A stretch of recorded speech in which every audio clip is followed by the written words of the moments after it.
我哋成日掛喺口邊嘅好多概念，例如自由啊、科學啊、健康等等，但你哋有冇停低諗過呢啲我哋覺得理所當然嘅概念，究竟係點樣嚟㗎？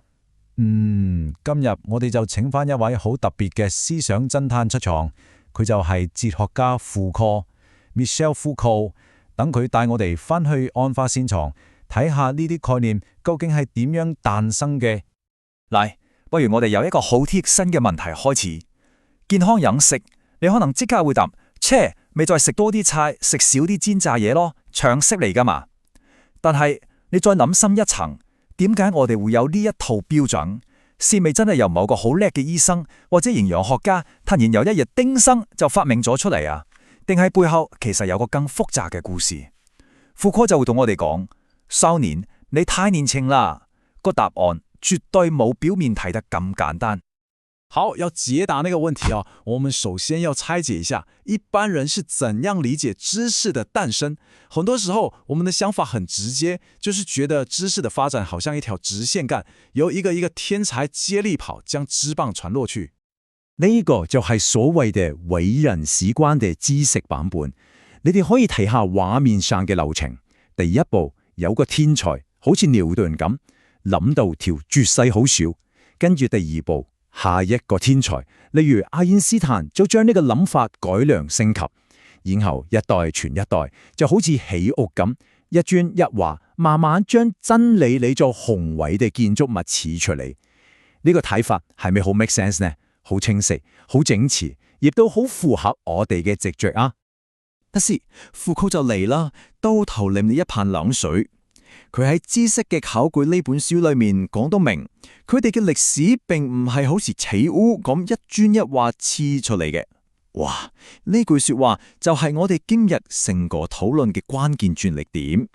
如果知識唔係咁樣一疊一疊加上去，咁佢究竟係點樣形成嘅呢？OK， 既然傳統嘅始物理論被佢推翻咗，事喐就嚟啦。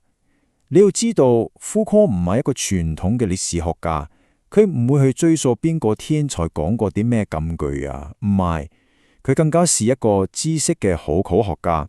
佢要做嘅係攞住把鏟去發掘埋藏喺每個時代地底深處嗰啲冇人講出口，但係人人都暗中跟住做嘅潛規則。嚟，當我用個生動啲嘅比喻，如果話傳統睇法覺得知識係一道米其林星級名菜，咁傅柯就覺得知識嘅形成其實更加似我哋過式過節式嘅盤菜。點解咁講？你諗下，米其林名菜重點係邊個？梗是各位天才大廚啦。但係盤菜呢？你有冇聽過人話：哇，呢道盤菜係陳師傅煮嘅，零舍唔同。冇嘛？盤菜嘅重點從來都唔係邊個煮，而係成個系統個規矩，啲餸要點樣擺，有咩材料，點樣一層疊一層，呢啲先係精髓所在。呢張 slide 就將兩個睇法擺埋一齊，一睇就明。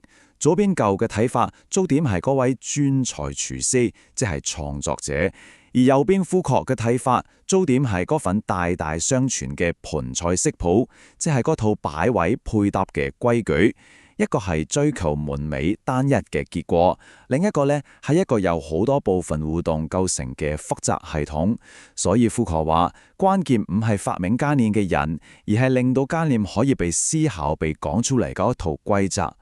好，即係我哋話知識嘅形成好似整個盤菜咁，係跟住一份隱形嘅食譜。咁呢份食譜究竟寫咗啲咩嘢？而家我哋就嚟拆解一下傅柯提出嘅概念遊戲規則。首先要識得呢個 keyword discursive formation， 我哋可以叫佢做話語構成。我知呢個詞聽落好 academic 好新嘅，但係先驚，你只要記住佢嘅意思就係喺某個特定時代，關於某個主題嗰頭冇人講出口，但又無處不在嘅潛規則。呢啲規則決定咗咩嘢可以講，咩嘢值得認真出嚟帶，咩嘢會被當成廢話。簡單嚟講 discursive formation 就係我哋頭先講嘅嗰份盤菜總食譜。記住啦 discursive formation 就係嗰份隱性嘅食譜。份食譜嘅第一條規則，傅柯叫佢做 forms of succession， 即係順序嘅形式。呢個好易明，就好似我哋整盤菜咁。你諗下，你會唔會將啲貴價嘢，例如捕魚啊、海參啊，細喺最底層嘛？唔會嘅嘛，耍揀啊！今次先放蘿蔔、豬皮呢啲合積嘅嘢墊底，然後先至一層層雙向疊。知識都係一樣，唔係亂咁嚟噶。原論同原論之間係有特定嘅次序同依賴關係。例如喺科學裏面，通常係先有觀察，再做分類；先有假設，再做驗證。呢種後次序就係遊戲規則嘅一部分。嚟睇第二條規則 ，forms of coexistence， 即係共存嘅形式。呢個就係決定個盤砌裏面到底有啲咩餸。大家可以跟住呢張表嚟睇，好清晰。首先有 field of presence， 在場領域。呢個即係當時大家接受討論緊嘅主流講法，就好似盤砌裏面一定會有嘅冬菇、雞、燒油咁，係基本盤，冇呢點唔叫盤砌。跟住係 field of concomitance， 相伴領域，意思係由其他範疇介過嚟嘅諗法，例如以前嘅宇宙說會受到神學思想影響。呢個就好似你整盤菜，突然用咗格里斯廚嘅慢煮技巧去處理手豬油，攞個解。最後仲有 field of memory 記憶領域，即係嗰啲已經過時冇人再用，但大家都記得嘅舊講法，就好似阿媽嗰代會放嘅某種生草油，我哋今日唔會放，但知道呢樣嘢存在過。呢個三個領域加埋就共同構成咗一個概念嘅材料庫啦。好，有次材料又有擺放次序，跟住就要睇你點煮噶嘛。第三條規則就係 procedures of intervention， 置入嘅程序，我哋可以叫佢做烹調自構。呢啲自構包括啲咩呢？例如將文字描述改寫成圖表，將日常語言轉化成好似連奶分類後嗰種形式化語言，或者將植物學嘅概念搬過去動物後用。呢啲全部都係處理知識材料嘅特定手法，就好似利用燜、燉、蒸、炸呢啲唔同嘅方法去處理品菜裏面嘅色彩，令佢哋由原材料變成一道菜。講咗咁耐，有盤砌有食譜 ，OK？So what？點解傅柯呢套睇法咁重要啊？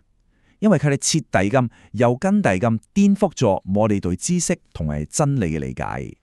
呢個就係最關鍵嘅一點，亦都係傅柯思想最顛覆嘅地方。知識並唔係一座客觀、永恆不變嘅真理金字塔，等住我哋去發現，完全唔係。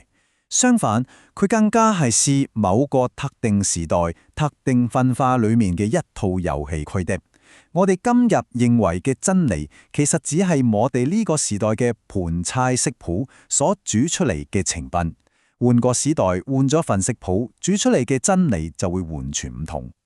最後，我想留翻個問題俾你哋翻去靜靜機諗下。當我哋明白到概念嘅誕生並唔係源於天才嘅靈光一閃，而係由一套隱性嘅時代規則所塑造出嚟嘅時候，咁我哋不妨反思下。今日你覺得天經地義、神道適足嘅常識，無論係關於健康、經濟定係人性，佢哋背後嗰份盆菜食譜，嗰套遊戲規則又究竟係啲咩嘢呢？